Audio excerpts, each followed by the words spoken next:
श्रियकान्ताय कल्याणनिधये निधयेऽर्थिनां श्रीवेङ्कटनिवासाय श्रीनिवासाय मङ्गलम्।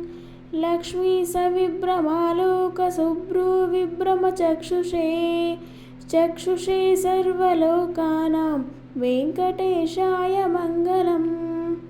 श्रीवेङ्कटाद्रिशृङ्गाग्रमङ्गलाभरणाग्रये मङ्गलानां निवासाय श्रीनिवासाय मङ्गलम्। सर्वावयवसौन्दर्यसम्पदा सर्वचेतसां सदा सम्मोहनायास्तु वेङ्कटेशाय मङ्गलम्।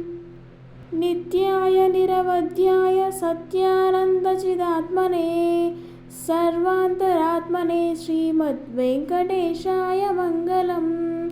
स्वतत्सर्वविधे सर्वशक्तये सर्वशेषिणे सुलभाय सुशीलाय वेङ्कटेशाय मङ्गलम्। परस्मै ब्रह्मणे पूर्णकामाय परमात्मने प्रयुञ्जे परतत्त्वाय वेङ्कटेशाय मङ्गलम्। आकालतत्त्वमश्रान्तमात्मानमनुपश्यताम् अतृप्त्यमृतरूपाय वेङ्कटेशाय मङ्गलम्। प्रायस्वचरणौ पुंसा शरण्यत्वेन पाणिना कृपया दिशते श्रीमद्वेङ्कटेशाय मङ्गलम्।